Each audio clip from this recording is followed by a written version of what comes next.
يا أيها الذين آمنوا صلوا عليه وسلموا تسليما اللهم صل على محمد وعلى آل محمد كما صليت على إبراهيم وعلى آل إبراهيم إنك حميد مجيد اللهم بارك على محمد وعلى آل محمد كما باركت على إبراهيم وعلى آل إبراهيم إنك حميد مجيد اللهم صل على محمد النبي الأمي اللهم صل على محمد النبي الأمي اللهم صل على محمد بعدد كل داء ودواء وبارك وسلم اللهم صل على محمد بعدد كل داء ودواء وبارك وسلم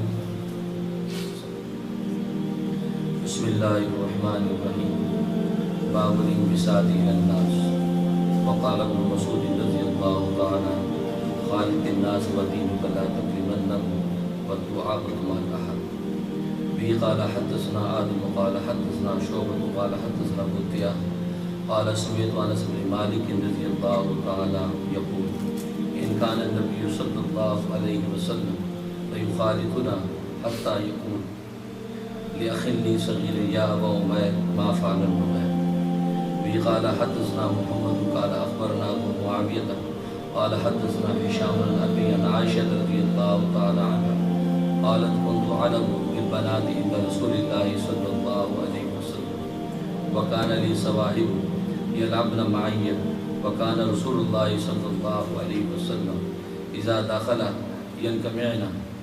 ينكمين منه فيسربهن إلي فيلعبن معي بزرگان محترم برادران عزیز اور میری اسلامی بہن امام بخاری رحمہ اللہ تعالیٰ نے کتاب الادب کے تحت باب باندھا ہے باب الانبساط الناس اس کے تحت دو حدیثیں لائے ہیں پہلی حدیث انس بن مالک رضی اللہ تعالیٰ عنہ سے مروی ہے اور دوسری حدیث عائشہ صدیقہ رضی اللہ تعالیٰ عنہ سے مروی ہے جیسے کہ میں نے عرض کیا تھا امام بخاری رحمہ اللہ تعالیٰ جب کسی باب کا ترجمہ باندھتے ہیں تو وہ اس کے ماتحت جو حدیث لاتے ہیں اس باب کے ساتھ اس کو مناسبت ہوتی ہے ترجمۃ الباب ترجمے کو عنوان کو کہتے ہیں فنی حدیث میں باب کا عنوان ترجمۃ الباب کہلاتا ہے اس کے بعد امام بخاری سند حدیث لاتے ہیں اور سند حدیث کے بعد حدیث کا متن ذکر کرتے ہیں یہاں امام بخاری رحمہ اللہ تعالیٰ نے ترجمۃ الباب باندھا باب الانبساط الی الناس لوگوں کے ساتھ خندہ پیشانی کے ساتھ پیش آنا خوش روی کے ساتھ خندہ پیشانی کے ساتھ لوگوں کے ساتھ پیش آنا یہ باب باندھا ہے اور اس کے تحت دو حدیثیں لائے ہیں ظاہر ہے کہ امام بخاری رحمہ اللہ تعالیٰ کی عادت شریفہ ہے کہ بعض دفعہ تو ترجمۃ الباب میں وہ الفاظ منتخب کرتے ہیں جو بعینی اس کے ماتحت حدیثوں میں موجود ہوتے ہیں اور کبھی ایسا ہوتا ہے کہ بعینی الفاظ تو حدیثوں میں موجود نہیں ہوتے لیکن ان احادیث سے جو مفہوم حاصل ہوتا ہے اس مفہوم کو ترجمۃ الباب بنا دیتے ہیں اور یہ باب تمام محدثین کے یہاں مسلم ہے کہ امام بخاری رحمہ اللہ تعالیٰ کا تفقہ ان کے تراجم میں بند ہے فقہ البخاری فی تراجم ہی امام بخاری رحمہ اللہ تعالیٰ کی فقہ یعنی ان کی تفقہ اور سمجھ ان کے تراجم میں بند ہے چنانچہ ترجمۃ الباب جب باندھتے ہیں اسی میں وہ اپنی ذہانت کا ثبوت دے دیتے ہیں اس انداز سے الفاظ کا انتخاب کرتے ہیں کہ عقل دنگ رہ جاتی ہے اور ایک ایک لفظ سے امام بخاری عجیب و غریب مضامین کی طرف اشارہ کرتے ہیں اس لیے محدثین نے مستقل شروحات تراجم پر لکھی کہ امام بخاری جو عنوان باندھتے ہیں باب کا اس باب میں جو الفاظ کا انتخاب کرتے ہیں اس کے پیچھے رمز اور راز کیا ہے اس پر شروحات محدثین نے لکھی جبکہ عام محدثین کی عادت نہیں ہے کہ ترجمۃ الباب کی مناسبت کے تحت وہ نیچے حدیث لاتے ہوں، لیکن امام بخاری کا یہ انوکھا انداز ہے اور اس قدر عجیب و غریب ہے، اور بعض دفعہ ایسا کرتے ہیں کہ امام بخاری ترجمۃ الباب باندھتے ہی نہیں ہیں، باب ان کہہ کے اس کو خالی چھوڑ دیتے ہیں، باب کا کوئی عنوان ہی نہیں باندھتے، اس پر محدثین گفتگو کرتے ہیں، بعض فرماتے کہ شاید صاحباً بھول گئے ہوں، رہ گیا لکھنا بھول گئے، لکھنا چاہتے ہوں، لیکن ابن حجر اسقلانی رحمہ اللہ تعالیٰ فرماتے ہیں کہ امام بخاری رحمہ اللہ تعالیٰ نے بخاری شریف تصنیف کرنے کے بعد 23 سال تک خود پڑھائی ہے، 23 ایئرز خود پڑھاتے رہے ہیں، تو یہ کیسے ہو سکتا ہے کہ ہر مرتبہ بھول جاتے ہو؟ تو سب سے اچھا جواب شیخ الہند حضرت مولانا محمود حسن صاحب رحمہ اللہ تعالیٰ نے دیا۔ وہ فرماتے کہ اصل میں امام بخاری رحمہ اللہ تعالیٰ بعض جگہ باب کا عنوان نہیں مانتے، وہ طلبہ کے تشخیص اذہان کے لیے نہیں مانتے، کہ طلبہ کو یہ نصیحت کرتے ہیں کہ یہ باب جو بلا عنوان میں نے چھوڑا ہے، اب میرے طرز عمل کو دیکھتے ہوئے خود اس باب کو عنوان بناؤ۔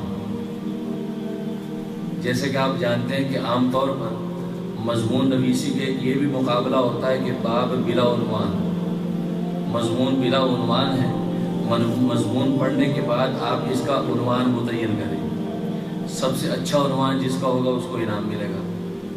امام بخاری بھی یہاں یہ کرتے ہیں کہ باب کو بلا عنوان کے چھوڑ دیتے ہیں کہ تاکہ طالب علم اس کے تحت احادیث کو دیکھ کر خود عنوان بنائے، تو اس کی تشخیص اذہان کے لیے امام بخاری رحمہ اللہ تعالیٰ باب کو بلا ترجمہ چھوڑ دیتے ہیں، ورنہ عام طور پہ امام بخاری کبھی قرآن کریم کی آیت کو لاتے ہیں، کبھی حدیث کے ٹکڑے کو بنا دیتے ہیں، کبھی آثار صحابہ میں سے کسی اثر کو ترجمہ الباب بنا دیتے ہیں، کبھی قرآن و حدیث سے جو مفہوم حاصل ہوتا ہے اس کو ترجمہ الباب بنا دیتے ہیں۔ یہاں پر امام بخاری رحمہ اللہ تعالیٰ نے جو باب الانبساط الی الناس ترجمہ الباب بنایا ہے، بعینی یہی الفاظ حدیث کے اندر محتاط موجود نہیں ہے۔ ہاں، حدیثوں سے جو مفہوم حاصل ہوتا ہے اس مفہوم کو سامنے رکھتے ہوئے امام بخاری رحمہ اللہ تعالیٰ نے یہ ترجمہ الباب بنایا۔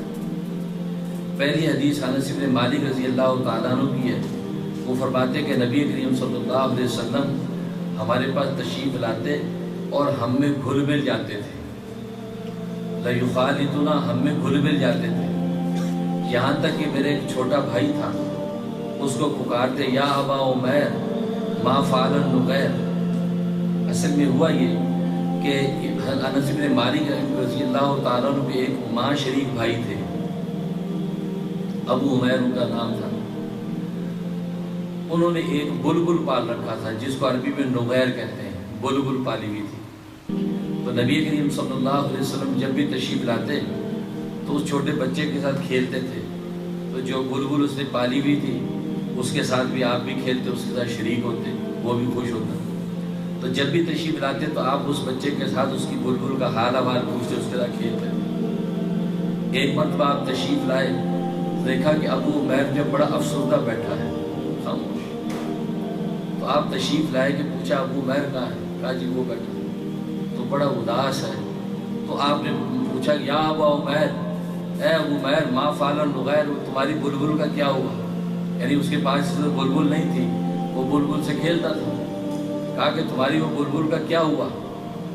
اس موقع پہ آپ نے یہ الفاظ فرمائے جو انس بن مالک رضی اللہ تعالیٰ نے نقل کیے۔ تو اس نے پھر بتایا کہ اصل میں وہ مر گیا ہے، میں نے اس کو جو مٹی میں دفنا دی، اس کی قبر بنا کے دفنا دیا، وہ مر گیا کسی وجہ سے۔ تو نبی کریم صلی اللہ علیہ وسلم نے اس کے ساتھ اس کا افسوس کیا، دکھ کا اظہار کیا۔ یہ پہلی حدیث ذکر کی امام بخاری نے۔ دوسری حدیث حضرت عائشہ صدیقہ رضی اللہ تعالیٰ نے کی ہے کہ جس میں فرماتے کنت اعلم بالبنات، میں اپنی گڑیوں کے ساتھ کھیلتی تھی۔ بنات سے مراد سہیلیاں نہیں ہیں، بنات سے مراد گڑیاں، بچیوں کی ڈالز ہوتی ہیں۔ تو اپنی گڑیوں کے ساتھ کھیلتی تھی عند رسول اللہ صلی اللہ علیہ وسلم، رسول اللہ کے سامنے گڑیاں میری ہوتی، میں ان سے کھیلتی تھی۔ وکان لی صواحب، میری کچھ سہیلیاں تھیں، یلعبن معی، اور سہیلیاں بھی میرے ساتھ کھیلتی تھی، وہ بھی محلے سے آ جاتی تھی، ہم گڑیوں کے ساتھ کھیلتے تھے۔ تو کان رسول اللہ صلی اللہ علیہ وسلم اذا دخلا، کبھی رسول اللہ صلی اللہ علیہ وسلم گھر تشریف لاتے تو ینقمعنا منہ، تو یہ میری سہیلیاں دوڑ کے حضور سے چھپ جاتی تھی. جیسے بڑے بزرگ گھر میں آ جائیں تو بالی کے بچے چھپ جاتے ہیں حیا کی وجہ سے، وہ چھپ جاتی تھی. تو فیصرفہن الیہ، تو رسول اللہ ان کو بھی میرے پاس بھیج دیتی تھی، جاؤ جاؤ بھائی تم کھیلو بے شک تو میرے پاس بھیج دیتی. تو فیعلبن معیہ، تو پھر وہ سہیلیاں میرے ساتھ ان گڑیوں کے ساتھ کھیلتی تھی. دوسری یہ حدیث امام بخاری لائے ہیں.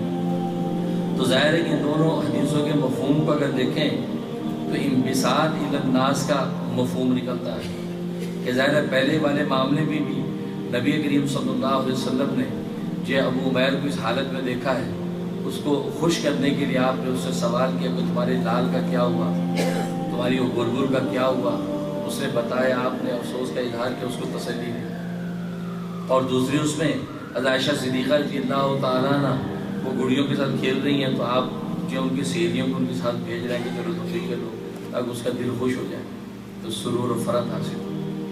یہ دو حدیث امام بخاری رحمہ اللہ تعالیٰ لائے ہیں اور باب کا استنباط کیا انبساط الی الناس، کہ لوگوں کے ساتھ خندہ پیشانی کے ساتھ پیش آنا. ظاہر ہے کہ یہ باب کتاب الادب ہے، کتاب کا نام امام بخاری نے کتاب الادب رکھا ہے، اور اس میں امام بخاری رحمہ اللہ تعالیٰ نے معاشرت کے حوالے سے کچھ آداب ذکر کیے ہیں، اس لیے کہ سب سے بڑی چیز معاشرت ہے، اور مسلمان کی معاشرت جتنی اعلیٰ اور عرفہ ہوتی ہے اتنا ہی زیادہ وہ اللہ تبارک و تعالیٰ کی نظر میں محبوب ہو جاتا ہے. کیونکہ معاشرت بہت نازک چیز بھی ہے، اس لیے کہ کچھ لوگوں کے اندر رہتے ہوئے خندہ پیشانی کے ساتھ رہنا، ان کی آزار و تکلیف پر صبر کرنا اور ان کے لیے کوئی ایثار یا عدل کا معاملہ کرنا یہ آسان بات نہیں ہے. اس لیے معاشرت بہت اہم ہے، اس لیے کہ اسلام کے 5 شعبے ہیں. پہلا عقائد کا شعبہ ہے، دوسرا عبادات کا شعبہ ہے، تیسرا معاملات کا شعبہ ہے، اور چوتھا معاشرت کا شعبہ ہے، اور 5واں اخلاق کا شعبہ ہے. تو معاشرت بہت اہم ہے. خاص طور پہ غیر مسلم ممالک میں غیر مسلموں کو اسلام کی طرف راغب کرنے کے لیے سب سے پہلا ہتھیار مسلمان کی بہترین معاشرت ہے. اس لیے کہ غیر مسلم آپ کے عقائد سے متاثر نہیں ہوگا، آپ کی عبادت سے متاثر نہیں ہوگا، آپ کے معاملات سے بھی متاثر نہیں ہوگا، معاشرت سے متاثر ہوگا. اس لیے کہ معاملات میں بھی آپ کا اپنا کوئی نہ کوئی اس میں پروفٹ ہے، آپ کا اس کے اندر ایک رزق ہے. اس وجہ سے آپ اس کے ساتھ اچھا معاملہ کر رہے ہیں، اچھی گفتگو کر رہے ہیں. وہ یہ سوچتا ہے کہ اپنے نفع کے لیے اپنی گڈ ول بنا رہا ہے. لیکن معاشرت ایک ایسی چیز ہے کہ جس کے اندر ایثار ہی ایثار ہے. اس لیے علماء نے لکھا ہے کہ غیر مسلم کو اگر متاثر کرنا ہو تو اپنی معاشرت کے ساتھ متاثر کیا جا سکتا ہے. چنانچہ صحابہ کرام رضوان اللہ علیہم اجمعین جب چین اور افریقہ تک پہنچے ہیں تو انہوں نے بظاہر اس طرح دعوت نہیں دے ڈالی، بلکہ وہاں کے رہنے والوں کے ساتھ اچھی معاشرت پیش کی، شفاف معاملات کیے، اور بہترین معاشرت کا جب ثبوت دیا ہے تو وہاں کے لوگوں کے ذہن میں یہ سوال اٹھا کہ یار ان لوگوں نے یہ تربیت کہاں سے پائی ہے؟ بھئی تمہارا ٹیچر کون ہے؟ تم نے یہ اتنی اچھی معاشرت کی، یہ اتنا اچھا رکھ رکھاؤ کہاں سے سیکھا ہے؟ انہوں نے اب رسول اللہ صلی اللہ علیہ وسلم کا تعارف کروایا. اب صحابہ اکرام کے عقائد کی بھی ان کی نظر میں اہمیت ہوئی، اب ان کی عبادات کی بھی اہمیت ہوئی، اب ان کے معاملات کی صفائی بھی ان کو سمجھ میں آنے لگی. اس لیے فرق معاشرت سب سے اہم ہے. اس لیے عبداللہ بن عباس رضی اللہ تعالیٰ فرماتے ہیں کہ قرآن کریم میں اللہ تبارک و تعالیٰ نے نماز کا اتنی مرتبہ حکم نہیں فرمایا جتنا اچھی معاشرت کا حکم فرمایا. یہاں تک فرمایا کہ تم مجمع میں جب بیٹھے ہو تو تمہارے ساتھ والا جو بیٹھا ہے اس کا سب سے پہلا حق ہے، اس کا خیال کرنا، اس کو ایذا سے بچانا، وہ تمہاری ذمہ داری ہے. تو صاحب بالجم ساتھ بیٹھنے والے کا اتنا بڑا حق ہے. تو معاشرت سب سے بڑی چیز ہے. اور آج اگر ہم اپنا جائزہ لیں تو ہماری سب سے بری اگر کوئی چیز ہے ہماری معاشرت ہے. معاشرت اور معاشرت کا مفہوم اتنا وسیع ہے، اس کا تعلق مسلم غیر مسلم سب کے ساتھ ہے. صرف موالات کی اجازت نہیں ہے، غیر مسلموں کے ساتھ دل کی محبت کی اجازت نہیں ہے، باقی ان کے ساتھ اچھی معاشرت، ان کے ساتھ مدارات، ان کے ساتھ معاملات، ان سب چیزوں کی اجازت ہے۔ تو بہترین معاشرت، تو امام بخاری رحمہ اللہ تعالیٰ کتاب الادب میں دیگر آداب کے ساتھ ساتھ بہترین معاشرت بھی بتلاتے ہیں۔ اس لیے امام بخاری نے یہاں باب باندھا، باب الانبساط للناس، لوگوں کے ساتھ خندہ پیشانی سے پیش آنا، خوش روی کے ساتھ ان سے ملاقات کرنا، یہ سب سے بڑی معاشرت ہے۔ چنانچہ حدیث میں آتا ہے کہ جب کسی مومن مسلمان کو ہنستا دیکھو تو دعا لے دو کہ اعزک اللہ سنک، اللہ تجھے ہنستے ہی رکھے۔ یہ کیا مطلب؟ وہ ایمانی رشتے کی بنیاد پر ایک اظہار محبت ہے کہ یہ ہنس رہا ہے، یاد ہے اس کو ہنستے رکھ۔ یہ اسی وقت ہوگا جب ایک مومن کا دوسرے مومن کے دل بالکل پاکیزہ اور شفاف ہوگا، پھر اس کو دعا دے۔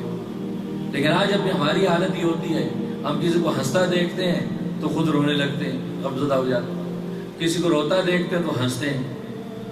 تو بالکل ایٹیٹیوڈ ہمارا بالکل اس کے خلاف ہے۔ لیکن بہترین معاشرت کا حصہ ہے کہ آپ لوگوں کے ساتھ ہنس مکھ بن کے رہو۔ یہاں تک کہ ایک حدیث میں فرمایا کہ ایک مسلمان بھائی کا دوسرے مسلمان بھائی سے خندہ پیشانی کے ساتھ ہنستے مسکراتے ملاقات کرنا بھی صدقہ ہے، اس پر صدقے کا ثواب ملتا۔ لیکن آپ نے دیکھا، کہتے جمعہ ہر دن انسان نماز روزہ کرنے لگتا تو ویسے ہی تفصیلدانی ہو جاتا ہے، اس پر غلبہ آخر اتنا طاری ہو جاتا ہے کہ وہ مسکراہٹ تو چھین جاتی ہے اس سے، گھر میں بھی تسبیح کھڑکاتا رہتا ہے اور کسی سے سیدھے منہ بات نہیں کرتا، وہ سمجھتا ہے شاید میں بڑا ولی ہو گیا، پر یہ ولایت و معرفت نہیں ہے۔ خود نبی عائشہ صدیقہ رضی اللہ تعالیٰ عنہ فرماتی ہیں کہ رسول اللہ صلی اللہ علیہ وسلم گھر میں تشریف لاتے تھے، ہمارے ساتھ گھل مل جاتے تھے، ہمارے کاموں میں ہاتھ بٹا رہے ہیں، آٹا ہم گوندھ رہے ہیں تو وہ چولہے میں آگ جلا رہے ہیں، ہم اگر کوئی ایک کام کریں وہ دوسرے کام میں ہاتھ بٹا رہے ہیں۔ تو گویا کہ نبی پاک صلی اللہ علیہ وسلم گھر کے اندر ان کی معاشرت کا یہ حالت ہوتا ہے۔ اور آج مردوں کی تو حالت یہ ہوتی، گھر آتے ہی جناب وہ تو سوال ہے کہ بھی تھوڑی سی مدد کریں، جی بہت کام کیا ہے، خود ہی کرو سب کچھ جو کرنا ہے۔ مسکراہٹ تو چھینی جاتی ہے، جبکہ محلے والے کہتے ہیں جی آپ کے ہسبینڈ ماشاءاللہ بڑے اچھا مسکراتے ہیں، بڑے ہنس مکھ ہیں، تو وہ بیچاری کہتے کہ نہیں وہ جو ہے کہتے ہنستے ہیں تو وہ پھول جڑتے ہیں، تو بیچاری کہتی وہ پھول سارے باہر پھینک کے آ جاتے ہیں، گھر آتے تو کانٹے لے کے آتے ہیں۔ تو ادھر نبی کریم صلی اللہ علیہ وسلم یہ بتا رہے کہ مثال للناس، لوگوں سے خندہ پیشانی سے پیش کہا جب مسافہ لوگ پرتپاک طریقے سے مسافہ، جب بہت سے بیچارے غلبہ آخر ایسا طاری ہوتا ہے مسافہ دیتے ہیں، ہاتھ میں آپ کے ہاتھ میں دے دیے، آپ خود سنبھالے اس کا، بہت پہنچا ہوا ہے، پہنچی ہوئی ماشاءاللہ۔ تو ایسا غلبہ آخر اگر آپ پر طاری ہے، اللہ کی بولے میں تانی فرماتے ہیں آپ اپنے اوپر طاری رکھیں، دوسروں پر تو طاری نہ کریں، ان کے ساتھ تو آپ ان کی معاشرت نبھائیں، ان کا رکھ رکھاو نبھائیں۔ کہ آپ اگر کسی کے گھر جائیں اور وہ نکلے اور خندہ پیشانی سے پرتپاک نہ ملے تو آپ کی کیا حالت ہوتی ہے؟ آپ سوچتے یار غلط ٹائم آ گیا، لگتا ہے ان کا موڈ آف ہے، اچھا پھر میں دوبارہ بعد میں آ جاؤں، جی ٹھیک، منہ لٹکا ہوا ہے، بال بکھرے ہوئے۔ نہیں، حدیث میں آتا ہے کہ نبی کریم صلی اللہ علیہ وسلم، عائشہ فرماتی ہیں کہ باہر دروازہ کسی نے کھٹکھٹایا تو نبی کریم صلی اللہ علیہ وسلم جلدی سے ایک پانی کی رکابی، عائشہ صدیقہ رضی اللہ تعالیٰ ایک پانی کی رکابی رکھتی تھی جس میں جب وہ پرندے پانی پیتے تھے تو نبی پاک کے پاس آئے اور اپنا امامہ درست کیا، اپنی ہاتھوں سے داڑھی کو کنگھی کرنے لگے۔ تو عائشہ نے فرمایا یا رسول اللہ آپ بھی یہ کرتے ہیں؟ آپ تو ان چیزوں سے باہر آتا رہے۔ فرمایا کہ نہیں عائشہ، ایک مسلمان کا دوسرے مسلمان سے ملنے کا یہ حق ہے کہ جب اس کو ملے تو بن سنور کر ملے تاکہ اس کے ظاہری حلیے سے بھی اس کو ایذا نہ ہو، اس کے ظاہری حلیے سے بھی اس کو تکلیف نہ ہو۔ اور آج اگر کوئی آ جائے، ہم جس ہاتھ میں اسی ہاتھ اٹھ کے آ جائے باہر تو بیچارہ الٹی سی ٹوپی سی ٹیڑھی ہوئی ہے، داڑھی بکھری پڑی ہے، تو بیچارہ بات بھی نہیں کر پائے گا، خندہ پیشانی تو دور کی بات ہے۔ اس لیے امام بخاری فرمایا کہ انبساط اتنا خندہ پیشانی پیش آنا، اور نبی پاک صلی اللہ علیہ وسلم نے فرمایا کہ یہ تو صدقہ ہے، آپ مسکرا کے ملاقات کر لیں گے آپ کو صدقے کا ثواب مل جائے گا۔ اور اس ثواب کتنا ملے گا ابھی تو اس کی خبر نہیں ہے، جب ثواب کے دفتر کھولے جائیں گے تو پتہ چلے گا کہ یار ایک مسکرانے پہ اللہ تبارک و تعالی نے مجھے کیسا اجر و ثواب عطا فرمایا۔ اس لیے انبساط للناس، اور خود سرکار دو عالم صلی اللہ علیہ وسلم، اور آگے فرماتے امام بخاری ابن مسعود کا ایک قول لائے ہیں، فرماتے خالد الناس ودینک لا تقریبنہ، کہ لوگوں کے ساتھ میل ملاپ رکھو لیکن اپنے دین کو زخمی نہ ہونے دو. یہ شرط ہے، یہ حد بندی ہے کہ مسکرانا کتنا ہے. آپ نے اس کی مسکراہٹ کا اور بساط کا ایک حد بنا دی. اور اتنا نہ آپ کسی کے ساتھ مخالطت کریں، اس کو خوش کرنے یا مسکرانے کی حد اتنی نہ ہو جائے کہ آپ کا اپنا دین مجروح ہونے لگے. فرمایا کہ دین مجروح ہونے تک آپ کو مسکرانے، ان کے اختلاط کی اجازت ہے، اس کی دل جوئی کی اجازت ہے. لیکن جہاں دین آپ کا زخمی ہونے لگے فرمایا اس کی اجازت نہیں، کیونکہ مقصود تو دین ہے. اسے لا تقریباً نہ ہو وہ دعا بدمال اہل. اور فرمایا کہ گھر والوں کے ساتھ ہنسی مذاق کرنا یہ بھی سنت ہے. گھر والوں کی دعا با محدثین فرماتے ہیں کہ زبان کے ساتھ یعنی قولی ہنسی مذاق، یعنی زبان سے ایسی بات کہہ دی کہ ہنسی آ گئی. تو اپنے بیوی بچوں کے ساتھ فرمایا ہنسی مذاق کرنا، فرمایا یہ بھی سنت ہے. یہ نہیں کہ دوستوں کے ساتھ ہی ہنسی مذاق ہوتی، بیوی کے ساتھ ہنسی مذاق ہی نہیں کرتی، بچوں کے ساتھ ہنسی مذاق ہی نہیں کرنی. فرمایا نہیں، دعا بدمال اہل، اپنے اہل خانہ کے ساتھ ہنسی مذاق. اور سرکار دو عالم صلی اللہ علیہ وسلم اپنے اہل میں محدثین فرماتے ہیں متعلقین بھی شامل ہیں، متوسلین بھی شامل ہیں، دوست احباب بھی شامل ہیں، اور خود اہل خانہ بھی ہیں.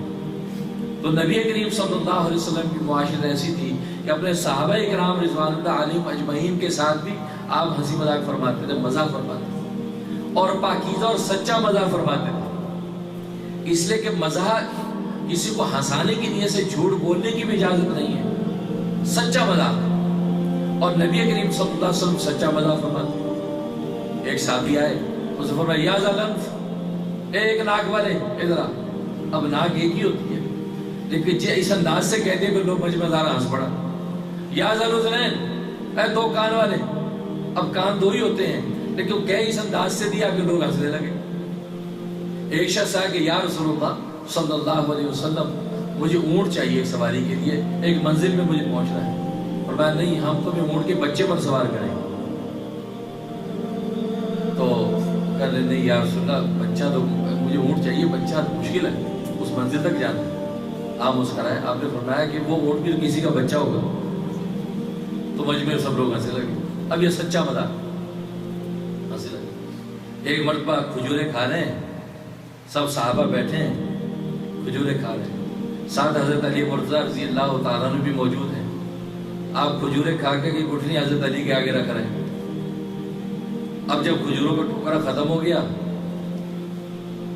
تو ظاہر ہے کہ حضرت علی کے سامنے ڈبل کھجوروں کی گٹھلیاں تھیں. تو آپ نے سب ڈھیریوں کو دیکھا، حضرت علی کی طرف دیکھا، کہا کہ ابھی تم نے اتنی کھجوریں کھائیں، یعنی سب سے زیادہ کھجوریں تو نہیں کھائیں، یہ دیکھو گٹھلیاں کتنی ڈھیر رکھی. حضرت علی بھی تو باب العلم والقضاء، وہ بھی تو آپ ہی کا خون ہے. تو انہوں نے حضور کے سامنے دیکھا کچھ بھی نہیں ہے. انہوں نے دیکھا بھائی یا رسول اللہ، میں نے گٹھلیاں تو چھوڑ دی، آپ نے تو گٹھلیاں بھی نہیں چھوڑی. سمجھ میں آنے لگا. تو یہ ایک دل لگی اور ہنسی مزاح جو ہے زبان سے. فرمایا وہ دعا بدمال اہل. تو نبی کریم صلی اللہ علیہ وسلم یہ بھی فرماتے تھے. یہاں تک کہ نبی کریم صلی اللہ علیہ وسلم نے صحابیات سے بھی مزاح فرمایا، بوڑھیوں سے بھی فرمایا، جوان سے بھی فرمایا. ایک بوڑھیا آئی، بوڑھیا نے کہا کہ یا رسول اللہ دعا کریں جنت میں چلی گئی. فرمایا کہ کوئی بوڑھی جنت میں جائے گی. اب وہ جناب وہ تو روتی دھوتی گھر پہنچی کہ لوگ، نبی نے جب کہہ دیا ہے اب تو کوئی سوال ہی پیدا نہیں ہوتا. جب رو رہی، بیٹا شام کو کہا کہ اماں خیریت کیا؟ کہا کہ میں نے رسول اللہ صلی اللہ علیہ وسلم سے دعا کی درخواست کرائی کہ جنت کی دعا کر دیں. آپ نے فرمایا کوئی بوڑھی جنت میں جائے گی. اوہ بڑے پریشان ہو. اچھا، وہ دوڑے ہوئے آئی، یا رسول اللہ میری اماں تو رو رو کے بہار ہو گئی. وہ کہہ رہے کوئی بوڑھی جنت میں جائے گی؟ آپ مسکرائے کہ ہاں کوئی بھی بوڑھی جنت میں جائے گی، ہاں جوان ہو کر جنت میں داخل کی جائے گی. تو جوان کر کے اب یہ سچا مزاح تھا. تو عنوان ایسا اختیار فرمایا کہ بعد میں جب بات سامنے تو سب ہنسنے لگے. ایک جوان صحابیہ سامنے انصاری صحابیاں تھی، تو وہ آئیں اور کہا کہ تم یہاں پھر رہی ہو اور تمہارے میاں کی آنکھ میں تو سفیدی اتری ہوئی ہے. یہ بات نہیں ہے. اچھا. وہ دوڑی واپس. اب گھر میں آئی، فوراً میاں کا منہ اٹھا کے دے گی، آنکھ کھول ذرا جلدی. کہ کیا ہوا؟ خیر آنکھ دکھاؤ، آنکھ دکھاؤ. کہتا ہوا کیا؟ کہتا میں رسول اللہ صلی اللہ علیہ وسلم کے پاس گیا، انہوں نے فرمایا کہ تم یہاں پھر رہے ہو اور تیرے میاں کی آنکھوں میں تو سفیدی اتر آئی. تو وہ مسکرائے، بھائی رسول اللہ کہہ رہے ہوں گے کہ آنکھ میں سفیدی تو ہوتی ہے نا، تو میری جو سفیدی اس کی بات کی ہوگی۔ جب پوچھا تو کہا کہ ہاں میں اسی سفیدی کی بات کر رہا ہوں، لیکن ایک سفیدی اترنا ایک مرض بھی ہے، کہتا آنکھ میں موتیا اتر آیا، سفیدی اتر آئی، تو لیکن عنوان ایسے اختیار فرمایا کہ وہ ایک دفعہ کو پریشان ہوئی، بعد میں پتہ چلا تو ہنسنے لگے۔ تو نبی کریم صلی اللہ علیہ وسلم یہ اس طریقے سے صحابہ اکرام میں بہترین معاشرت، اس لیے تو قرآن کریم نے کہا کہ اگر تو تنخو ہوتا، ترشرو ہوتا، سخت مزاج ہوتا تو لنفضوا من حولک، یہ سب کے سب صحابہ بھاگ جاتے ہیں، لیکن تیرے اندر جمالیاتی رنگ ہے، محبت ہی محبت ہے، جمال ہی جمال ہے، اور یہ سچے مزاح اس کے اندر موجود ہے، تو اس کے نتیجے میں صحابہ پروانے بن کے گرتے ہیں۔ تو وہ دعابتی محل، تو اہل خانہ کے ساتھ مزاح کرنا یہ بھی نبی کریم صلی اللہ علیہ وسلم کی سنت ہے، اور ان کی دلجوئی کرنا یہ بھی نبی کریم صلی اللہ علیہ وسلم کی سنت ہے۔ اس لیے امام بخاری یہ باب باندھا، تو گویا کہ اہل اسلام اس بات کو سامنے رکھیں کہ ہمارا نبی خوش مزاج تھا، خندہ پیشانی کے ساتھ پیش آتا تھا، ترش روئی کے ساتھ کسی کے سامنے پیش آنا اور اس کے پیش آنے کے رویے سے اس کو ایذا ہو جائے تو یہ اسلام کو گوارا نہیں ہے۔ انس بن مالک رضی اللہ تعالیٰ کی جو حدیث لائے ہیں، یہ ایک چھوٹا سا ٹکڑا حدیث کا، یا ابا عمیر ما فعل النغیر، اے ابو عمیر وہ تیری بلبل کا کیا ہوا، تیرے لال کا کیا ہوا۔ اس ایک ٹکڑے سے امام اعظم ابو حنیفہ رحمہ اللہ تعالیٰ نے 100 مسائل استنباط کیے، 100 مسائل نکالے۔ یہ ہوتے ہیں مجتہدین کہ حدیث کا ایک ٹکڑا ملا ہے، اس ایک ٹکڑے سے حدیث کے مسائل کا استنباط ہو رہا ہے، ایک ٹکڑے۔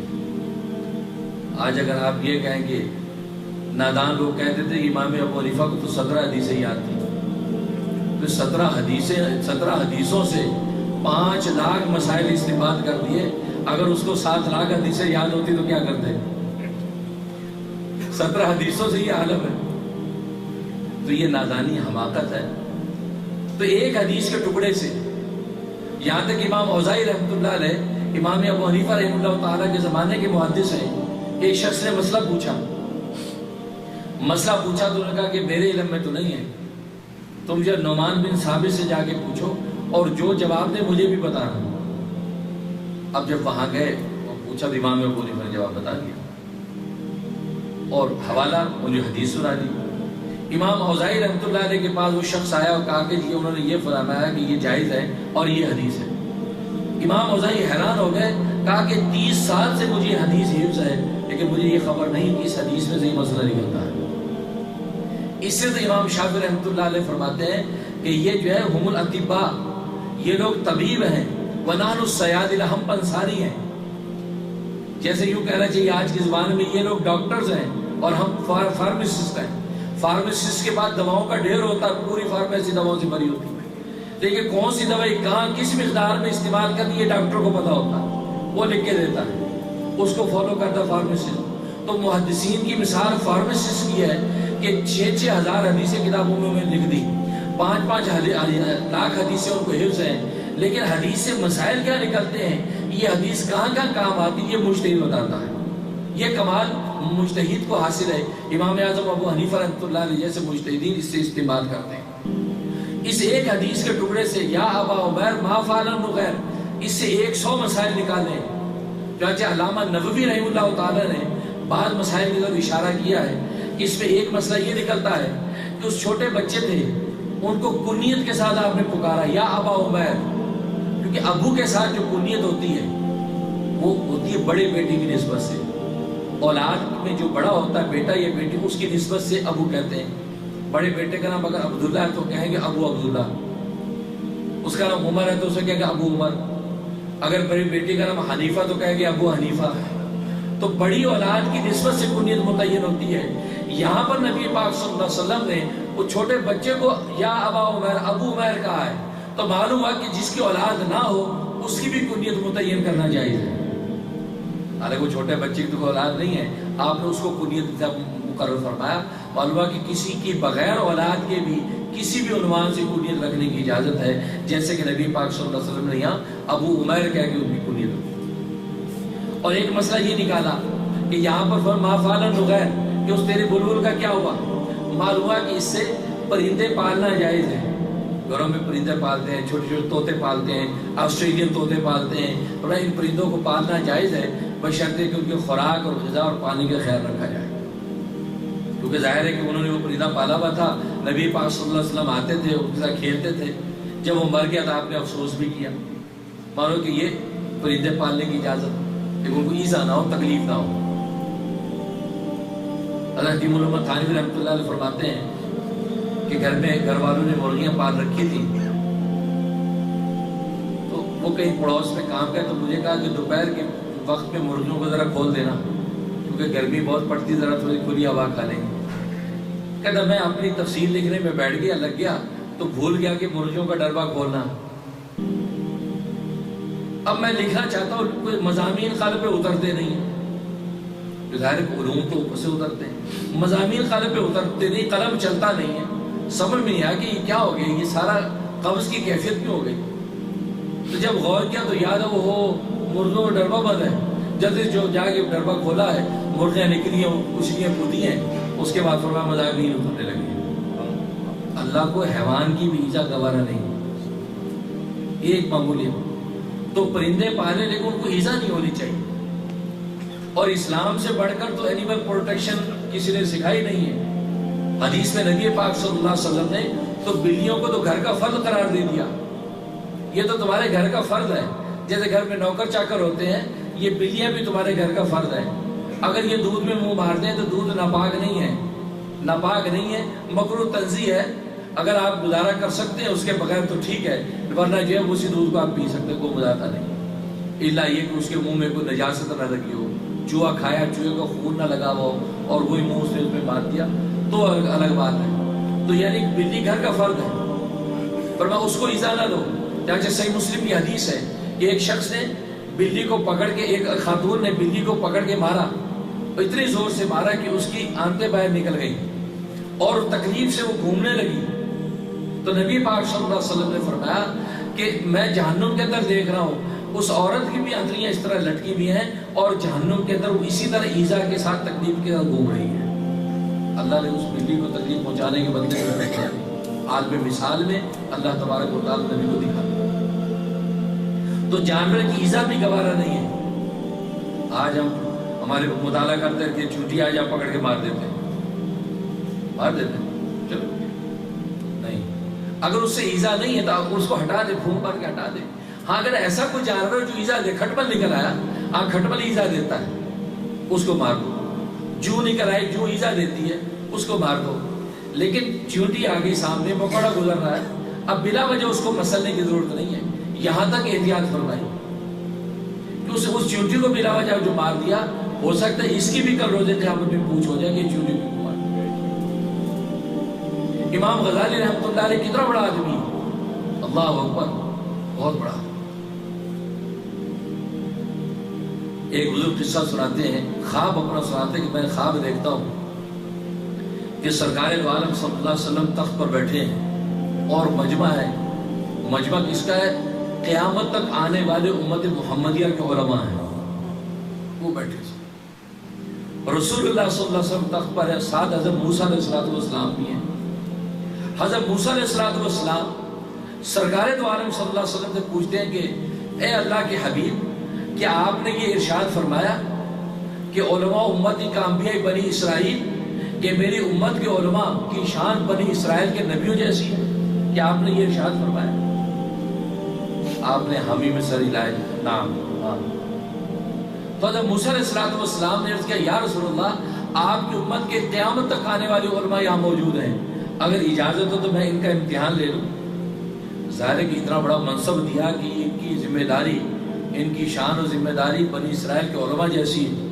اس لیے ایک حدیث میں فرمایا کہ العالم فی قومی کالنبی فی امتی، عالم اپنی قوم اور کمیونٹی میں ایسے ہوتا ہے جیسے نبی اپنی امت میں ہوتا تھا۔ ایک عالم، امت کا عالم جو ہے وہ اتنا شان والا ہے، اتنی ذمہ داری ہے اس کی۔ تو کہا کہ علماء بیٹھے ہوئے امتحان لے لو، آپ نے بھائی اجازت ہے۔ حضرت موسیٰ علیہ السلام کھڑے ہوئے مجمع پہ نظر ڈالی، ایک طرف دیکھا، کہا کہ قوم باذن اللہ کے حکم سے کھڑا ہو جائے۔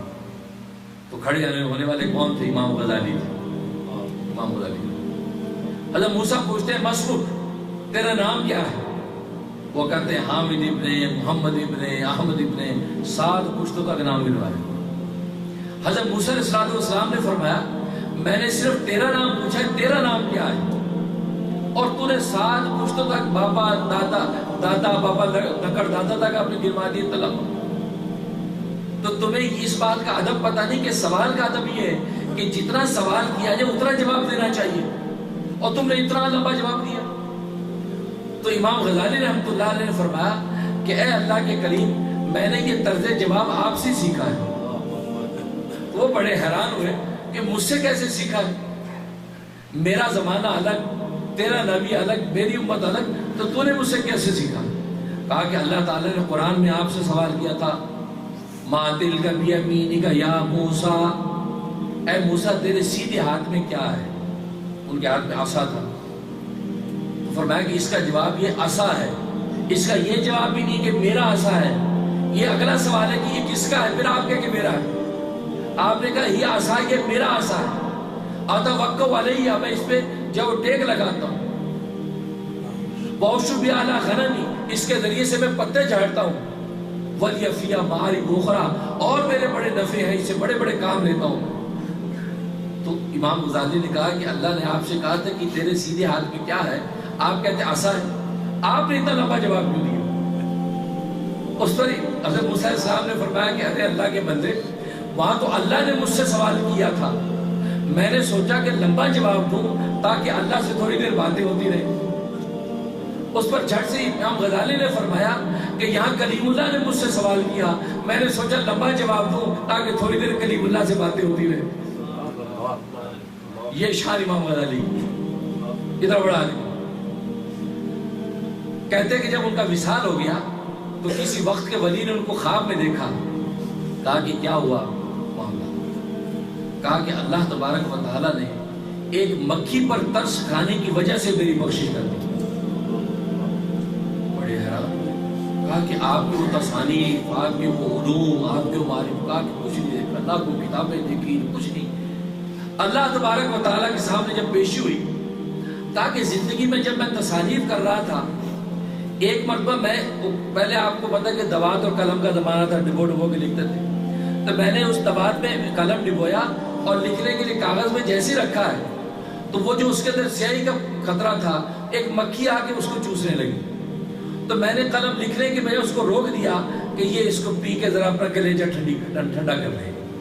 میں رکا رہا جب تک وہ اس میں سے پیتی رہی، جب اس نے اپنے پیاس بجھا لی اور اڑ گئی، اب میں نے وہ لکھنا شروع کیا۔ اللہ تبارک و تعالیٰ فرمایا کہ امام غزالی، تو نے وہ مکھی پر ترس کھا کے اس کو پینے دیا، میں آج اس پر وجہ سے تیری بخشش کروں۔ نہ تہجد دیکھے، نہ تصاریف، نہ کتابیں۔ آج ہم نے اپنے تہجدوں پہ ناز نہیں بھائی، وہاں کیا ہونا ہے یہ کسی کو خبر نہیں، اسے ڈرتے ہی رہو، بس ڈرتے رہو، بس اس ڈرنے میں کام بننا ہے۔ یہ نہ سوچا ہم تو بڑے بخشے شاید بھی ہم نے تو کوئی گناہ ہی نہیں کیا۔ لوگ بعض بڑے حیران ہو گئے تھے، حضرت پتہ نہیں کیوں مصیبتیں آ رہی، میں نے کبھی کسی کا دل نہیں دکھایا، میں نے کبھی کسی کی زیادتی نہیں کی، میں تو مدد کرتا ہوں لوگوں کی۔ بڑے بھولے بن جاتے ہیں، ارے ہمارا وجود ہی گناہ ہے، وجود ہی گناہ ہے۔ حضرت تھانوی رحمۃ اللہ علیہ فرماتے ہیں کہ اللہ تبارک و تعالیٰ نے ایک موقع پر مجھے علم عظیم عطا فرمایا، اور وہ کب کہ میں نے ایک ایذا پر صبر کیا، کیونکہ صبر بہت بڑی چیز ہے، صبر کرنے کا لطف اور اس کے ثمرات پتہ چل جائیں، بس صبر ہی خبر ہے۔ چوپ رہے تا موتی مرسن صبر کرے تا ہیرے، چوپ رہے تا موتی مرسن صبر کرے تا ہیرے، پاگڑا مانگو رولا پاوے نہ موتی نہ ہیرے۔ صحیح بخاری کی حدیث ہے، حضرت عمر رضی اللہ تعالیٰ فرماتے ہیں اس دنیا میں سب سے شاندار اور بہترین چیز اللہ نے جو ہمیں عطا کی وہ صبر عطا کیا۔ صبر ایسی یہ بشیر صابرین جو فرمایا ہے، صبر کرنے والوں کے لیے بشارت ہے، کوئی انعام ذکر نہیں کیا۔ اس بشارت کے پردے میں کیا ہے؟ یہ صبر کرنے والے کو جب ملتا ہے تو تب آتا ہے۔ صبر ایسی چیز ہے۔ تو خیر، تو صبر کی بنیاد پہ اللہ تبارک و تعالیٰ عطا کرتے ہیں۔ حضرت تھانوی رحمۃ اللہ علیہ فرماتے ہیں کہ میں دوپہر کا وقت تک کیلوری کے لیٹا، ایک شخص آ گیا، کہا کہ حضرت اجازت ہو تو میں پنکھا جھول دوں۔ آپ جانتے ہیں کہ پہلے زمانے بڑا سارا پنکھا ہوتا تھا، یوں ہی جھولتا سارے مجمع کو پنکھا جاتا، یا بعض اب رسی سے باندھ کے ایک بندہ کھینچتا رہتا سب کو آواز آتی. ہم نے اپنے باپ کو اور نانا کے دیکھا ہی منظر. اب کہتے ہیں کہ وہ پنکھا مجھے جھولا, پنکھا چونکہ بڑا ہوتا ہے تو فاصلے کا مارنے کا اندازہ بھی ہر ایک کو ہوتا نہیں. اور میں کہ وہ پنکھا جھولے کبھی کہہ رہے میرے کان میں مار دے, کبھی ناک میں مار دے, کیونکہ اس کو اندازہ نہیں ہو رہا کہ پنکھا کہاں جا رہا ہے. اب کبھی میرے سر میں مار دے. فرمایا کہ میں جو ہے وہ بات کر رہا ہوں لوگوں سے, لیکن اپنے آپ کو بالکل کانشیس کہ اب کان پہ لگا ہو رہا ہے, اب سر پہ لگا. لیکن میں نے اس کی بے تمیز پر صبر کیا کہ بیچارہ محبت سے خدمت کرنے آیا ہے, تو لہٰذا میں نے کہا چلو تھوڑی دیر کر لیں. اور میں آدھا گھنٹہ اس نے کی ہوگی خدمت. اس کے بعد کہتے ہیں اجازت. میں کہ اجازت نہیں بھائی, ہوکا میں نکلو, جان چھوٹی. اب جیسے وہ گیا ہے تو اللہ تبارک و تعالیٰ نے اس صبر پر مجھے علم عظیم عطا کیا. اور وہ یہ عطا کیا کہ دیکھو یہ جو باہر گیا ہے یہ جا کے یہ سمجھتا کہ میں نے آج حضرت کی خدمت کی ہے. وہ خدمت کے جذبے سے جا رہا ہے, ماشاءاللہ میں نے آج خدمت کا شرف حاصل کیا. لیکن کوئی مجھ سے پوچھے کہ اس نے کیا کیا حال, اسے میری کیا درگل بنائی ہے, اس کی خدمت کی حالت تو میں جانتا ہوں. اور بالکل اسی طریقے سے ہم اللہ تبارک و تعالیٰ کی جب عبادت کرتے ہیں, نماز روزہ کرتے ہیں, ذکر و اذکار کرتے ہیں, ہم اپنے من میں بڑے خوش ہوتے ہیں کہ جی ہم نے 5 نماز آج پوری پڑھی, آج ہمیں تہجد بھی پڑھا ہے, آج ہم نے ذکر بھی کیا ہے. اور میں کوئی اللہ سے پوچھے ہم نے اس کی عبادت کی کیا درگت بنائی, یہ تو اس کی رحمت ہے, ستاری کا پردہ ڈھانپ کے وہ قبول کر لیتا ہے. یہ راز بعد میں کھلے گے, دنیا میں شرمندہ نہیں ہونے دیتا, آخرت میں بھی نہیں ہونے دے گا, پردہ ڈال دے گا. کیونکہ اللہ تبارک و تعالیٰ تو بڑا نہیں ہے, وہ نیتوں پر بھی فیصلے کر دیتے ہیں. اس ایک حدیث میں آتا ہے کہ کل روز قیامت میں اللہ تبارک و تعالیٰ کے سامنے لوگ پیش ہوں گے, ان کے اعمال نامے, اللہ کہیں گے ان کے سارے اعمال نامے آگ میں ڈال دو, ان کو جہنم میں گھسیٹ دو. انہوں نے یہ عمل میرے لیے کیا ہی نہیں, یہ تو میرے غیر کے لیے کیا, ریا کے لیے کیا. اور بعض لوگ جب لائے جائیں گے تو اللہ فرمائے گا اس میں یہ عمل بھی لکھ دو, اس میں یہ عمل بھی لکھ دو, اس میں یہ بھی لکھ دو. تو فرشتے کہیں گے یار رب ذوالجلال انہوں نے تو یہ کچھ کیا ہی, میں مجھے پتہ ہے کیا تو نہیں, لیکن روز سچی نیت کرتے تھے کہ آج تہجد پڑھنے کے لیے اٹھیں گے, لیکن اٹھ نہیں پاتے تھے. روز نیت کرتے کہ آج کسی فقیر کو صدقہ دیں گے, لیکن دے نہیں پاتے تھے.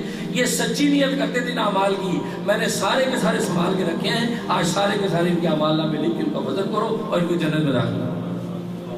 نیت ایسی ہے, نیت سچی کرو کہ یا اللہ آج سارے دن کوئی جھوٹ نہیں بولیں گے, آج سچی نیت سے یا اللہ آج ہم غیبت نہیں کریں گے. نیت تو سچی کرو, نیت تو یہ کرو کہ یا اللہ آج نماز ایسی پڑھیں گے جیسے صحابہ کی نماز ہوتی تھی. عملی طور پہ جو ٹوٹ پھوٹ ہو جائے گی, نیت پر اللہ تبارک و تعالیٰ وہ عطا کر دیں گے. حدیث میں آتا ہے کہ نیت المومن خیر من عملی, کہ مومن کی نیت اس کے عمل سے اعلیٰ ہے, کیونکہ اس کی نیت اعلیٰ سے اعلیٰ کر سکتا ہے, عمل میں کوتاہی ہو سکتی ہے. تو خیر, تو کہنے کا مقصد یہ, تو یہاں یہ مسئلہ نکالا کہ ابا عمیر, تو فرمایا کہ جانوروں کو پالنا اس کی اجازت. اور تیسرا مسئلہ حرم کا اٹھتا ہے. احناف اور شوافع میں یہ اختلاف پیدا ہوتا ہے کہ حرم صرف مکہ کی حرم حرم ہے یا مدینہ کی حرم بھی حرم ہے, اور دونوں کا حکم ایک جیسا یہ الگ الگ ہے. امام شافعی رحمۃ اللہ علیہ فرماتے ہیں مکہ اور مدینہ کی دونوں حدود حرم کا یہ حکم ایک ہے. جیسے مکہ کی حرم کے اندر کسی پرندے کو پکڑ نہیں سکتے, اسی طریقے سے مدینہ کی حرم کا بھی یہی حکم ہے. امام ابو حنیفہ یہ حدیث سے استدلال کرتے ہیں کہ یہ مدینہ کی حرم کے اندر انس ابن مالک رہتے ہیں, وہاں پر یہ جانور پالا ہوا ہے. اس کا مطلب ہے کہ مدینہ کی حرم کا حکم مکہ کی حرم سے الگ ہے, کیونکہ وہاں پرندہ پالا. تو اس طریقے سے. اور ایک یہ مسئلہ نکالا کہ چھوٹے بچوں کے ساتھ بچوں کی طرح کھیلنا, فرمایا یہ بھی سنت ہے. بچوں کے ساتھ بچہ بننا, ان کے ساتھ کھیلنا, یہ بھی سنت ہے. نبی پاک صلی اللہ علیہ وسلم اسی طرح کھیلنا. یہاں تک کہ نبی کریم صلی اللہ علیہ وسلم بعض دفعہ سواری بن جاتے, حسن حسین کو اوپر بٹھا لیتے. ایک صحابی نے دیکھا, کہا کہ کیا خوب سواری ہے, یعنی رسول اللہ سواری ہیں اور اوپر سوار بیٹھا. فرمایا, آپ نے فرمایا کہ سوار بھی تو خوب ہے, سواری خوب ہے, سوار بھی تو خوب ہے, حسن اوپر بیٹھا. تو کہنے کا بچوں کے ساتھ, تو بچوں کے ساتھ یہ ملاعبت کرنا, یہ کھیلنا ان کے ساتھ, فرمایا کہ یہ بھی سنت ہے. اور آج مزے کی بات, یہاں بچوں کی بگاڑ کی بنیادی وجہ یہ ہوتی ہے کہ یہاں مغربی دنیا میں ماں باپ بچوں کو ٹائم نہیں دیتے, کیونکہ ظاہر ہے کہ ڈالر کی دنیا ہے, نہ یہاں کچھ صدیقی ہے نہ عثمانی, یہاں سب ڈالر بھی ہیں. کسی نے پوچھا تھا نا کہ جی یہ صدیقی ہے یا عثمانی ہے، اور میں یہاں نہ کوئی عثمانی نہ صدیقی، سارے ڈالر ہوئی ہیں. یہ حالت، اس کے چکر میں بچوں کو ٹائم نہیں دیتے، تو ٹائم نہ دینے کے نتیجے میں بچوں کی وہ تربیت اور گروتھ نہیں ہوتی. اور پھر بچوں کے ساتھ یہ جب بچوں کے ساتھ ان کا دینی جو ان کی ضروریات اس کو پوری جب نہیں کرتے، اس لیے حدیث میں آتا ہے حضرت عمر رضی اللہ تعالیٰ عنہ کے سامنے ایک بچے کی شکایت آئی. ماں باپ نے کہا جی ہماری بات نہیں مانتا سنتا. آپ نے بلا لیا، اس بچے سے کہا کہ تم کیوں نہیں سنتا ہی؟ کہا کہ اے امیر المومنین، کیا انہی کے مجھ پر حق ہے یا میرا بھی ان پر کوئی حق ہے؟ کہا کہ نہیں، تمہارا بھی ان پر حق ہے. کیا حق ہے؟ اور میں کہ تمہارا پہلا حق یہ کہ تمہارا یہ اچھا نام رکھے، یہ پہلا حق ہے. دوسرا حق یہ کہ یہ تمہیں رزق حلال کھلائیں. تیسرا حق یہ کہ تمہیں یہ قرآن کی اور دین کی تعلیم دے. چوتھا حق یہ کہ تمہیں محبت اور پیار کے لیے وقت دے. یہ 4 حق ہیں. اس بچے نے کہا کہ اے امیر مومن، ان میں چاروں میں سے ایک بھی انہوں نے حق پورا نہیں کیا. انہوں نے میرا نام بھی اچھا نہیں رکھا، یہ رزق حلال کا بھی اہتمام نہیں کرتے، انہوں نے مجھے قرآن اور دین کچھ نہیں سکھایا، اور یہ محبت پیار کے لیے وقت دینے کا تو سوال ہی نہیں، کیونکہ میں ٹائم ہی نہیں ہے. حضرت عمر نے ان کو ڈانٹا، دیکھو اس بچے کے 4 حق تم پورے کرو. تو یہ 4 حق ہیں. اچھا نام رکھیں. اور آج کل اچھے نام کا بھی حیضہ ہے. دیکھو اچھا نام رکھنے کا حکم ہے، حیضے کا حکم نہیں ہے. لوگوں کو نام بتاؤ جی ابو بکر رکھو، کہ جی ابو بکر تو اس کے چچے کے بیٹے کا نام ہے. عمر رکھ دو، جی عمر تو پڑوسی کے بچے کا نام ہے. جو نام بتاؤ کہتے ایسا یونیک نام بتائیں کسی کا نہ ہو. میں کراچی میں طالب تھا، ختم نبوت میں ہوتا تھا. ایک صاحب آئے، کیا جی صاحب وہ ماشاءاللہ بچہ ہوا ہے، بڑی خوشی ہے بیٹا، ایسا نام بتائیں بس بڑا یونیک قسم کا. آپ نے میں نے کہا ابو بکر؟ نہیں ابو بکر تو میرے بھتیجے کا نام ہے. عمر رکھ دو، جی عمر وہ ہمارے جو جاننے والے ہیں وہ پڑوس میں ان کا نام. جو نام بتاؤ صحابی کا کسی کا، یہاں تک محلے کے نام بھی بتانے لگ گیا کہ جو حذیفہ رکھ دی وہ محلے میں ایک حذیفہ چاچا ہے اس کا نام. تو میں نے کہا یار یہ تو ہے کیسا نام بتاؤ. میں نے کہا اس کا نام لومبڑ رکھ دو. لومبڑ کسی کا نام نہیں ہوگا. تو وہ سوچنے لگ گیا. تو پہلے سمجھ بھی نہیں، کہتے جی کیا فرق ہے، لومبڑ ہی نہیں ہوتا لومبڑ، اس کا لومبڑ رکھ دو. لڑکا تو لومبڑ رکھ دو، لڑکی ہے تو لومڑی رکھ دو، یا گیدڑ نام رکھ دو. باقی گیدڑ نام کا لڑکا نہیں ملے گا آپ کو کہیں. اب اس کو جب سمجھ میں آیا تو ہنسنے لگا. نہیں کہتا صاحب آپ ناراض ہو گئے. اگر ناراض کی بات نہیں، آپ اتنا یونیک نام مانگ رہے ہیں، اب گیدڑ سے زیادہ یونیک نام کیا ہوگا.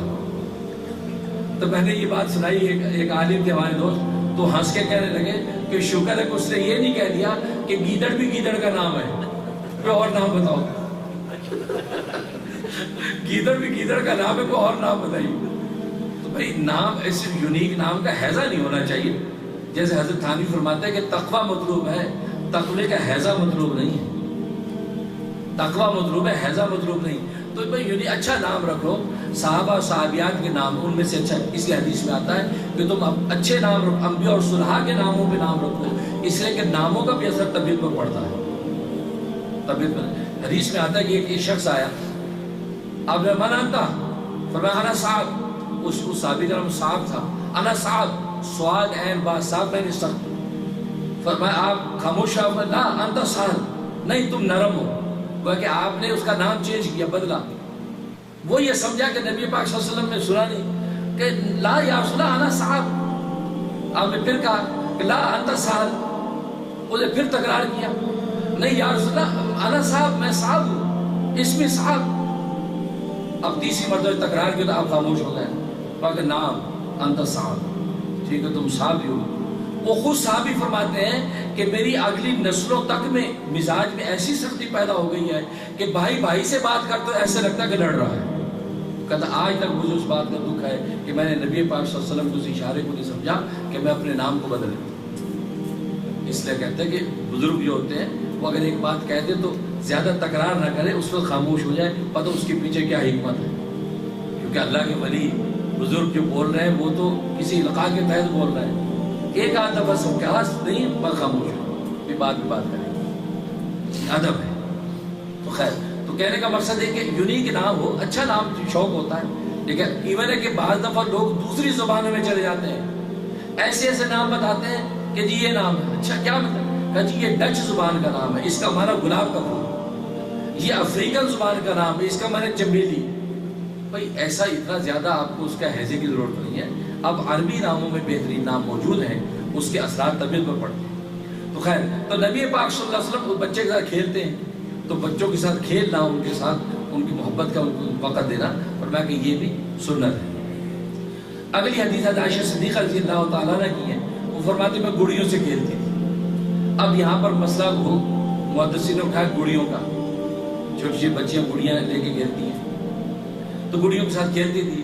خود فرماتے کہ جب شادی سے پہلے میری گڑیاں تھیں، اور جب میری شادی ہوئی، میری رخصتی 9 سال کی عمر میں رخصتی ہوئی، تو میں وہ اپنی گڑیوں کی پورا جو ہے وہ گٹھڑ ساتھ لے کے آ گئی تھی حضور صلی اللہ علیہ وسلم کے۔ اور آپ کی میری ایک الماری میں میں نے سارے اپنے کھلونے سیٹ کیے ہوئے تھے، ان کے آگے ایک پردہ لگایا ہوا تھا۔ یہ میرے کہ حدیث میں آتا کہ نبی کریم صلی اللہ علیہ وسلم غزوہ تبوک کے موقع سے واپس جب آئے تو ہوا چلی تو پردہ ہٹ گیا، جب پردہ ہٹا تو سارے کھلونے نظر آئے۔ فرمایا کہ ما ھذا یا عائشہ، یہ کیا ہے؟ فرمایا کہ یہ میرے کھلونے ہیں، میں اسے کھیلتی ہوتی ہوں۔ فرمایا اچھا، تو اس میں ایک عجیب و چیز، غریب چیز نظر آئی۔ آپ فرمایا ما ھذا، یہ کیا ہے؟ تو انہوں نے فرمایا کہ یہ گھوڑا ہے، ایک گھوڑا تھا اس میں، کہتے کہ یہ گھوڑا ہے۔ تو نبی پاک فرمایا کہ یہ گھوڑا فرس لہو جناحان، یہ کیسا گھوڑا ہے کہ اس کے 2 پر ہیں؟ کیونکہ پروں والا گھوڑا تھا، کھلونا تھا پر لگے ہوئے، یہ تو پروں والا گھوڑا ہے، کیا گھوڑے کے بھی پر ہوتے ہیں؟ تو حضرت عائشہ فرمایا الم تسمع یا رسول اللہ، کیا آپ نے سنا نہیں کہ سلیمان علیہ السلام کے گھوڑے پروں والے ہوتے تھے، یہ پر والا گھوڑا ہے، اور سلیمان کے گھوڑے پروں والے تھے تو یہ پر والا گھوڑا ہے۔ تو کہتے یہ سنا تو نبی پاک سے اتنے ہنسے ہیں، فرمایا کہ آپ کی یہ دانت، یہ کونچنیاں تک نظر آنے لگی، اتنے آپ یہ محظوظ ہوئے اس جواب سے کہ جھٹ سے جواب دیا الم تسمع ان لسلیمان فرس لہو جناحان، کیا آپ نے سنا نہیں کہ ان کے گھوڑے ہوتے تھے جن کے پر تھے؟ اور واقعی حدیث میں آتا ہے، آج علماء محققین لکھا ہے قصص الانبیاء وغیرہ میں کہ حضرت سلیمان صلی اللہ علیہ وسلم کے پر والے گھوڑے تھے۔ وہ یہ کہ حضرت ابو ہریرہ رضی اللہ عنہ کی روایت ہے، فرماتے ہیں کہ حضرت سلیمان صلی اللہ علیہ وسلم کی 300 بیویاں تھیں اور 700 حرم تھی۔ 300 بیویاں، یہ لوگ اعتراض کرتے ہیں کہ نبی پاک صلی اللہ علیہ وسلم کی 11 بیویاں، 9 بیویاں، ان سے پوچھو حضرت سلیمان کی تو 300 تھی، کون سا نبی ہے جس کی 1 تھی؟ حضرت موسیٰ کی 2 تھی، حضرت ابراہیم کی 2 تھی، حضرت داؤد کی 100 بیویاں تھیں، حضرت سلیمان صلی اللہ علیہ وسلم کی 300 بیویاں تھیں۔ اسلام نے بیویوں کے تعداد بڑھائی نہیں، کم کی ہے، 4 میں محدود کیا ہے۔ اور یہ اعتراض کر دیجیے یہ تو 1 سے زیادہ شادیاں کرتے ہیں لوگ، 1 سے زیادہ شادیاں نہیں، اسلام نے تو 4 میں محدود کر دیا ہے، ورنہ پہلے حالت یہ حضرت سلیمان کی میں بتا رہا ہوں 300 بیویاں 700 حرم، اور سب کے اوپر جو فائق تھی، جس کا مال سب سے اونچا بنا رکھا تھا، وہ ملکہ سبا جو بلقیس وہ تھی۔ تو ایک مرتبہ بلقیس نے کہا کہ سلیمان آپ تخت شاہی پہ گھومتے ہیں، ہر جگہ سیر سپاٹا کرتے ہیں، تو مجھے بھی ذرا اس پہ بٹھا کے ایک دن سیر کروائیں۔ اور کہا کہ وہ 7 سمندروں کے درمیان میں جو جزیرہ ہے، بڑا حسین جزیرہ تھا، وہاں کی سیر کروائیں۔ کہا چلے، اس تخت پہ بٹھایا تو وہاں لے گئے، اس جزیرے پر وہ تخت اترا۔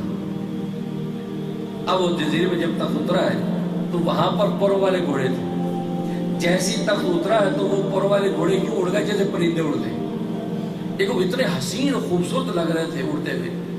تو ملکہ سبا نے بلقیس نے کہا کہ اے سلیمان یہ گھوڑے تو ہمارے پاس ہونے چاہیے، کتنے حسین ہیں۔ تو سلیمان نے کہا واقعی بڑے خوبصورت گھوڑے ہیں، ان کو ہم حاصل کریں۔ اور قرآن کریم نے ان گھوڑوں کا ذکر کیا ہے، صافنات الجیاد، صافنات الجیاد کے الفاظ سے وہ عمدہ خوبصورت گھوڑوں کو ہاتھ پھیر رہے تھے سلیمان۔ تو سلیمان صلی اللہ علیہ وسلم نے جنات کو بلایا، 40 جنات کو بلایا کہ یہ چاہیے، یہ اڑنے والی گھوڑے۔ تو انہوں نے کہا کہ سلیمان ان کو حاصل کرنا بڑا مشکل ہے، آسان نہیں، یہ کابلیاں ہیں۔ کہا کچھ بھی ہو مجھے تو چاہیے۔ کہا اصل میں ایک دیو ہے سمدون اس کا نام ہے، اسی سمندر کے اندر چھپا ہوا ہے وہ، اور وہ آپ کی اطاعت اس نے نہیں کی، اور آپ جب سے بنے ہیں بادشاہ تو وہ آپ سے منکر ہو کے اس کے اندر چھپا ہوا ہے۔ وہ سمدون کے اندر وہ طاقت اور تصرف ہے، وہ ان گھوڑوں کو پکڑ سکتا ہے۔ فرمایا کہ سمدون کو پکڑو، یہ حکم دیا اور آپ واپس آ گئے۔ اب انہوں نے کیا کیا، اب وہ آوازیں لگا رہے سمدون کو، سمدون سلیمان فوت ہو گیا، وہ فوت ہو گیا، مر گیا، وہ نہیں ہے، اب آ جاؤ۔ خوب ہر طرح آوازیں لگائیں، اور اب آپ مزے کی زندگی ہے، کوئی سر پہ کوئی پکڑنے والا نہیں، کوئی پوچھنے والا نہیں۔ جب تسلی ہوگی تو اب سکون نکلا گیا، اچھا کہا وہ مر گیا۔ اب وہ بڑا خوش ہو کے جب سمندر سے باہر نکلا ہے، پھر سب نے کمندیں ڈال کے نہ قابو کر، اب رسے ڈال کے گھسیٹ کے حضرت سلیمان کے دربار میں گئے۔ حضرت سلیمان علیہ السلام کو اللہ تبارک و تعالیٰ نے آنکھوں میں وہ رعب دے رکھا تھا، بڑے سی بڑی بلا اور دیو کو یوں آنکھ کھا کے دیکھتے تھے، بس وہ پیتا پانی ہو جاتا تھا۔ اور مزے کی بات یہ کہ جس انگوٹھی کا نگینہ اللہ تبارک و تعالیٰ کو عطا کیا تھا، جس کی وجہ سے آپ کو یہ تصرف تصغیر کا حاصل تھا، اس انگوٹھی پر پتہ کیا لکھا ہوا تھا؟ اللہ اکبر، ہمیں اپنے کلمے کی قدر ہی نہیں ہے۔ عبداللہ بن عمر رضی اللہ تعالیٰ فرماتے ہیں اس نگینے پہ لکھا ہوا تھا لا الہ الا اللہ محمد الرسول اللہ۔ اس نگینے کی انگوٹھی جیسی آپ پہنتے تھے آپ کو ساری تصغیری طاقتیں حاصل ہو جاتی، کوئی پر نہیں مارتا تھا، ہوائیں مسخر ہو جاتی۔ اور ابو سعید خدری رضی اللہ تعالیٰ کی روایت ہے، اس کے اوپر لکھا ہوا تھا لا الہ الا اللہ انا و محمد الرسولی، کہ میرے سوا کوئی عبادت کے لائق نہیں ہے اور محمد میرا رسول ہے۔ وہ کہ سرکار دو عالم صلی اللہ علیہ وسلم کی یہ فیضان نبوت کی شان جو سب کو اس کا حصہ مل رہا ہے، وہ انگوٹھی کے اندر یہ طاقت تصرف۔ اب آپ نے جب اس دیو کو دیکھا تو کانپنے لگا کہ مجھے معاف کر دو، کہا کہ نہیں ایسے معافی نہیں ہوگی۔ کہا کیسے معافی ہوگی؟ کہا معافی اس وقت ہوگی جب، کیونکہ تو یہاں سے بغاوت کر کے نکلا ہے اور تیرے لیے اب سزا بڑی کڑی ہے، اگر تو بچنا چاہتا ہے تو وہ پروں والے جو گھوڑے ہیں وہ چاہیے مجھے، وہ لے کے آؤ۔ وہ 40 گھوڑے تھے، روایت میں تھے 40 گھوڑے تھے اس وقت۔ اس نے کہا کہ مجھے ان کے پانی پینے کی جگہ پتہ ہے، ایک جگہ پر وہ پانی اکٹھے ہو کے پیتے ہیں، آپ اپنے جنات کو کہہ دیجئے وہ سارے کنویں پانی سے خالی کر کے شراب سے بھر دیں، شراب سے بھر دیں۔ وہ جب پیاسے آ کر اس میں سے پئیں گے تو شراب کی وجہ سے وہ مست ہو جائیں گے، اب میرے لیے پکڑنا تھا۔ کہ ٹھیک ہے۔ اب آپ نے جنات کو حکم دیا، وہ اس کا کنواں سارا خالی کر دیا اور شراب سے بھر دیا۔ ظاہر ہے کہ شراب حلال تھی، شراب تو نبی پاک صلی اللہ علیہ وسلم کی شروع زمانے تک حلال تھی، بعد میں حرام ہو گئی، اور پہلی امت میں تو حلال چلی آ رہی تھی۔ اب جناب وہ کنویں بھر دیے شراب سے۔ اب وہ جب آئے وہ تھکے آ رہے اور آگے انہوں نے پینا شروع کی، جیسے پیا ہے ان کے اوپر وہ مدہوشی طاری ہو گئی، انہیں سب کمندیں ڈال کے وہ گھوڑے جو حضرت سلیمان علیہ السلام کے حوالے کیے۔ حضرت سلیمان علیہ السلام نے ان گھوڑوں کو جب دیکھا، اتنے حسین و جمیل، ان کے پر اتنے خوبصورت، نگاہ نہیں ٹکتی، اور آپ ان کے جو پیٹھ پر ہاتھ پھیر رہے ہیں، ان کے چہروں پہ ہاتھ پھیر رہے ہیں، ان کی کمپروں پہ ہاتھ پھیر رہے ہیں۔ اسی کو قرآن نے کہا ساتنات جیاد جو ان کے ہاتھ پھیر رہے ہیں، ادھر جو ہے عصر کا وقت جا رہا ہے، عصر کا وقت جا رہا ہے، یہاں تک کہ بالکل غروب کے قریب پہنچ گئے۔ تو فرشتہ آسمان سے آ کے سلیمان تم ان کے اندر لگے ہوئے ہو اور ادھر عصر کی نماز کا وقت جا رہا ہے، یہ تو قضا ہونے والی ہے، سب مغرب ہونے والی ہے۔ حضرت سلیمان علیہ السلام بڑا صدمہ، سجدے میں گر گئے اور سجدے میں گر کر توبہ کرنے کی، یا اللہ میں ان گھوڑوں کی خوبصورتی کے اندر مصروف ہو گیا، یہ مجھ سے بہت وہ ہو گئی غلطی، آپ اپنا کتاب ہٹا لیجیے۔ تو اللہ تبارک و تعالیٰ ان کی اس عرضی کو قبول کیا اور سورج کو روک دیا، غروب ہونے سے روک دیا۔ انہوں نے عصر کی نماز کو اپنے وقت میں ادا کیا، اس کے بعد اس کے غروب کا حکم ہوا۔ لیکن حضرت سلیمان علیہ السلام نے اس کی پاداش میں یہ کیا کہ جن پروں کی وجہ سے آپ کو یہ گھوڑے اچھے لگے تھے، ان سے ایک الفت پیدا ہوئی تھی، آپ نے حکم دے دیا سب کے پر کاٹ دو، یہ پر کاٹ دو، جن کی وجہ سے اللہ کا یہ فریضہ مجھ سے فوت ہو رہا ہے، یہ ان کے پر کاٹ دو۔ چنانچہ روایات میں آتا ہے ان کے پر کاٹ دیے گئے، انہی گھوڑوں کی نسل سے پھر آج گھوڑے پیدا ہوئے ہیں، ان کے پر تھے گھوڑوں کے، یہ گھوڑوں کے پر حضرت سلیمان علیہ السلام کٹوا دیے تھے، پھر ان سے پھر آگے یہ گھوڑوں کی نسل چلتی رہی۔ اس لیے گھوڑے کی رفتار ایسی ہوتی جیسے اڑتا ہے، پروں والی طاقت اللہ نے اسی طرح اس کے اندر رکھی ہے، لیکن پر جو حضرت سلیمان نے اس کفارے کے طور پہ کٹوا دیے تھے۔ تو یہ وہ گھوڑے تھے۔ حضرت عائشہ یہ فرما رہی ہے کہ آپ کو پتہ نہیں سلیمان کے گھوڑے تھے، ان کے پر ہوتے تھے، تو آپ مسکرانے لگے۔ اس لیے علماء نے لکھا ہے کہ کھلونے، بچوں کے کھلونے تربیت اور تعلیم کی نیت سے رکھنا جائز ہے، وہ حرام نہیں ہے، وہ تصویر اور بت کے حکم میں نہیں ہے۔ راجہ علامہ شامی رحمۃ اللہ نے مسئلہ لکھا ہے قاضی ابو یوسف رحمۃ اللہ علیہ کے حوالے سے کہ تعلیم و تربیت کی نیت سے بچوں کے جو کھلونے ہیں اس کے رکھنے کی اجازت ہے۔ یہاں تک لکھا ہے کھلونوں کے کاروبار اور تجارت کرنا بھی بلا کراہت جائز ہے۔ یہ مسئلہ اس حدیث سے مستنبط کیا کہ عائشہ صدیقہ رضی اللہ تعالیٰ پر کھلونے تھے. اور تربیت کا کیا مطلب؟ تربیت کا مطلب یہ ہے کہ چھوٹی بچیاں جب یہ گڑیاں بناتی ہیں، ان گڑیوں کو نہلاتی ہیں، ان کو کنگھا کرتی ہیں، اس کے بچے کا آج کل تو خیر اور ٹیکنالوجی کے ساتھ بنائے جاتے ہیں، ڈائپر بدل رہی ہیں، تو بچیوں کی تربیت ہوتی ہے کہ بچے کو کیسے سنبھالنا ہے. وہ گود میں لے کے پھرتی رہتی ہیں، وہ ان کی تربیت ہو رہی ہے. اس لیے فقہ نے لکھا یہ تربیت. تو پہلے زمانے میں اپنے سادہ طریقے سے وہ کپڑے سے بنا دیے، وہ کالے بٹن لگا جو تو آنکھ بن گئی، تو اس طریقے سے گڑیاں بنتی تھی. اور پھر جیسے یہ گھوڑے پر والے موجود ہیں، اس کا مطلب دوسرے جو کھلونے ہیں جانوروں کے کھلونے، یہ بچوں کی دلجوئی کے لیے، تربیت کے لیے اس کی اجازت ہے. اس کے اندر تصویر اور مجسمے کا حکم نہیں ہے. اس لیے جہاں پر تصویر اور مجسمے کے ناجائز ہونے کا حکم ہے، وہاں یہ بھی شرط ہے کہ وہ لعب البنات میں سے نہ ہو، یعنی کھلونوں میں سے اگر وہ مجسمے نہیں ہیں اور تو وہ حرام ہے. لیکن جو کھلونے ہیں تو بچے گھر کے اندر بچے کھیل سکتے ہیں، تو وہ تصویر کے حکم میں نہیں ہے. باقی اگر کوئی شخص نہیں رکھنا چاہتا، وہ اس کا مزاج ہے، اس کی مرضی ہے، لیکن کسی دوسرے رکھنے والے کو حرام نہیں کہہ سکتا، یہ نہیں کہہ سکتا یہ ناجائز کرنا ہے. اور اگر وہ کھلونے اگر دائیں بائیں پڑے، نماز پڑھنی ہے تو کوشش کرے کہ اس کو ہٹا دیں. لیکن اگر ایسا کھلونا دائیں بائیں پڑا بھی ہو تو لوگوں لوگل بناتے جائز ہے، تو نماز میں کوئی کراہت نہیں آتی ہے. وہ اس حدیث سے اطلاع کیا محدثین نے کہ حضرت عائشہ صدیقہ رضی اللہ عنہ نے فرمایا، اور بچیوں کے ساتھ حضرت عائشہ جو وہ کھلونے کھیلتی. ایک مسئلہ یہ استنباط کیا محدثین نے کہ بیوی اور میاں کے درمیان جب عمر کا اتنا بڑا تفاوت ہو، تو اب ظاہر ہے کہ حضرت عائشہ صدیقہ رضی اللہ تعالیٰ عنہ جب سرکار دو عالم صلی اللہ علیہ وسلم کا وصال ہوا تو ان کی عمر 18 سال تھی. 18 سال تھی، 9 سال میں رخصتی ہوئی، 18 سال 9 سال حضور صلی اللہ علیہ وسلم کے ساتھ رہی. تو گویا کہ وہ ایک چھوٹی عمر کی لڑکی ہے. اس لڑکی کے جو جذبات ہیں وہ ایک شوخی اور چنچل اس کی طبیعت میں ہے، تو بڑی عمر کے شوہر کو چاہیے اس کا لحاظ رکھے.